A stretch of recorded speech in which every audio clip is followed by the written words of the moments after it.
तो welcome back. अब जो अगला टॉपिक है वो है ट्रांसफॉर्मर्स।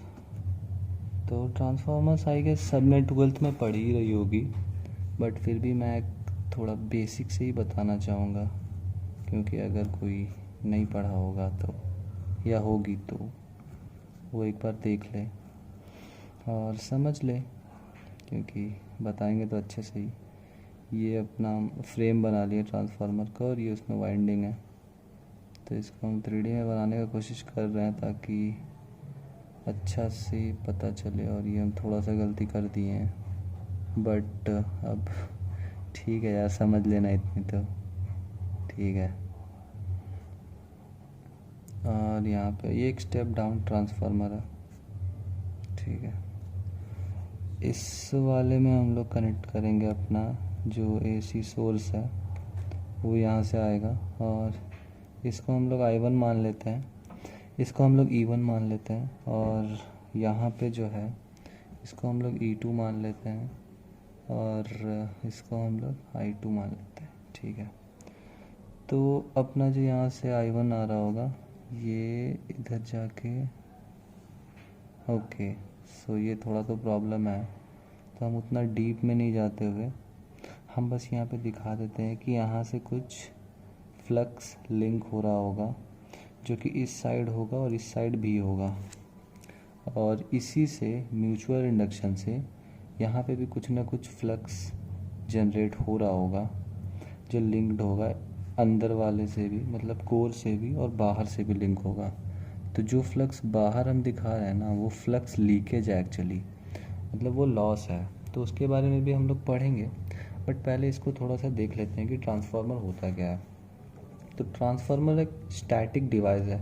अब स्टैटिक कहने का मतलब ये हुआ कि इसमें कुछ भी मतलब घूमता हुआ या टू एंड फ्रो मोशन या सर्कुलर मोशन ऐसा कुछ नहीं होता, ये एक जगह पे रहती है अपनी, और इसलिए भी इसकी इफ़िशियंसी जो है ना वो 90%, कभी कभी 92%, इतनी ज़्यादा इफ़िशियंसी होती है इसकी। तो ट्रांसफार्मर की इफ़िशियंसी बहुत ज़्यादा होती है, इसलिए ये एक बहुत अच्छा डिवाइस भी माना जाता है, क्योंकि ये स्टैटिक है तो ज़्यादा फ्रिक्शन नहीं है, ज़्यादा लॉस नहीं है, और जितना भी इसमें लॉस होता है ना उसको हम लोग मिनिमाइज़ करने का कोशिश करते हैं पूरा, तो इसलिए भी इसकी इफ़िशियंसी ज़्यादा होती है। तो ये एक नॉर्मल ट्रांसफार्मर है, इसको हम लोग बोलते हैं प्राइमरी कॉइल, और इसको बोलते हैं सेकेंडरी कॉइल। जो हम लोग का प्राइमरी कॉइल होता है उसमें हम लोग इनपुट देते हैं, और जो सेकेंडरी कॉइल होता है उससे हम लोग को आउटपुट मिलता है, चाहे ये स्टेप डाउन हो चाहे स्टेप अप हो। ट्रांसफार्मर का बेसिक काम ये होता है कि वोल्टेज को रेगुलेट करना, वोल्टेज को अप डाउन करना विदाउट चेंजिंग द फ्रीक्वेंसी। मतलब ट्रांसफार्मर में ना अपनी फ्रीक्वेंसी नहीं चेंज होती, फ्रीक्वेंसी सेम रहती है। तो यहाँ पे E1 है, यहाँ पे I1 है, यहाँ पे I2 निकल रहा है यहाँ से, और यहाँ पे E2 है। अब ये जो ट्रांसफार्मर है ना, हम लोग पहले एग्जांपल ले रहे हैं कि ये एक आइडियल ट्रांसफार्मर है। अब आइडियल कहने का मतलब क्या हुआ? आइडियल कहने का मतलब यही हो कि इसमें लॉस ज़ीरो है, जबकि ऐसा हो नहीं सकता। हम लोग रियल में ऐसा ट्रांसफार्मर नहीं बना सकते जिसमें लॉस ज़ीरो, बट हम लोग ऐसा हाइपोथेटिकली मान रहे हैं कि चलो मान लेते हैं कि इसमें लॉस ज़ीरो, और फिर देखते हैं क्या क्या चीज़ें होने वाली है। तो अगर हम लोग पावर इनपुट की बात कर रहे हैं तो वो हो जाएगी अपनी E1 I1, पावर आउटपुट की बात करें तो वो हो जाएगी अपनी E2 I2, और पावर इनपुट बराबर पावर आउटपुट होगी। और अगर हम लोग मान लें कि प्राइमरी में नंबर ऑफ टर्न्स है N1, और सेकेंडरी में नंबर ऑफ टर्न्स है N2, तो E1 by E2 is equal to N1 by N2 होता है। और ये N1 बाई N2 वाली चीज़ ना के मतलब ट्रांसफॉर्मेशन रेशियो के बराबर भी होती है। ये सारी ट्वेल्थ वाली बेसिक्स है यार, तो देख लो अब आप, ये तो सबको आती ही रहेगी, हमको पता है ये सब, ये चीज़ तो सबको आती है। तो अब इसके बाद जो मेन चीज़ है ना जो हम लोग को पढ़ना है वो यहाँ से स्टार्ट होता है कि इसका फेज़र कैसे होता है। जब हम लोग यहाँ आउटपुट में कुछ लोड लगाते हैं और जब आउटपुट में कुछ लोड नहीं होता है तो फिर इसका फेज़र क्या होता है, ठीक है। हम एक और चीज़ बता देते हैं कि ये जो फ्लक्स है ना, फ्लक्स को हम लोग यहाँ पे फाई से डिनोट करते हैं, और ये जो फाई होती है ना, ये phi M sine omega t होती है, क्योंकि ये साइन फंक्शन ये साइनसोइडल वेव की तरह रहती है, ठीक है। और हम लोग यहाँ पे ई है, ई को हम लोग बोलते हैं जो हमारा इंड्यूस्ड ईएमएफ है, जो यहाँ पे जैसे हम लोग यहाँ पे करंट पास करवा रहे हैं तो इससे कुछ फ्लक्स लिंक होगा। अब फ्लक्स लिंक हो रहा है मतलब फ्लक्स चेंज हो रहा है, क्योंकि ये ऑल्टरनेटिंग करंट है। अब फ्लक्स चेंज हो रहा है तो कुछ ना कुछ ईएमएफ तो इंड्यूस होगी ना, तो जो इंड्यूस्ड ईएमएफ है ना उसको हम लोग ई से डिनोट करते हैं, और ई इज इक्वल टू होती है हमारी N D phi by D T, यानी rate of change of flux multiplied by number of turns होती है हमारी ई। तो अब जो एक और चीज़ है उसको हम लोग देख लेते हैं कि जो फाई होती है ना, ये बी डॉट ए के बराबर होती है। ये हम लोग पहले ही 12th में पढ़ चुके हैं, इसको भी ध्यान में रख लेना। ज़्यादा यूज़ नहीं आती है, बट कभी कभी हो सकता है न्यूमेरिकल्स में यूज़ आ जाए।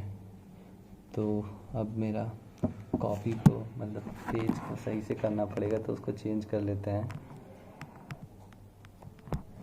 तो अब अगर हम लोग फेज़र डायग्राम बनाना चाहते हैं आइडियल ट्रांसफार्मर का at no load, ideal transformer at no load, तो हम लोग पहले आइडियल ट्रांसफार्मर बना के देख लेते हैं उसमें क्या क्या चीज़ें हो रही हैं, उसके बाद फिर हम लोग उसका फेज़र बनाएंगे, ठीक है। तो ये एक फ्रेम है आइडियल ट्रांसफार्मर का, इसमें वाइंडिंग भी कर लेते हैं, यहाँ से ऐसे था तो अच्छा ये नहीं होना चाहिए, ठीक है। यहाँ से हम लोग इसको एक एसी सोर्स से कनेक्ट कर देते हैं जिसका वोल्टेज E1 रहेगा, यहाँ पे I1 करंट आ रहा होगा, और ये जो है अपना ये कुछ ऐसे वाइंडिंग रहेगा, ठीक है। और यहाँ नो लोड है तो इसको हम ओपन रख देते हैं। तो यहाँ से जो E1 वोल्टेज है इससे कुछ EMF इंड्यूस होगा इसमें, ठीक है। यहाँ पे करवा देते हैं EMF इंड्यूस। अब इस EMF से इस वाला जो कॉइल है ये लिंक होगा, और यहाँ पे भी कुछ EMF इंड्यूस होगा, तो इस EMF को हम लोग E2 बोल देते हैं, ठीक है। इसको E2 बोल दिए। यहाँ पे कोई करंट नहीं होगा क्योंकि ये नो लोड है, ठीक है, तो करंट तो नहीं होना है।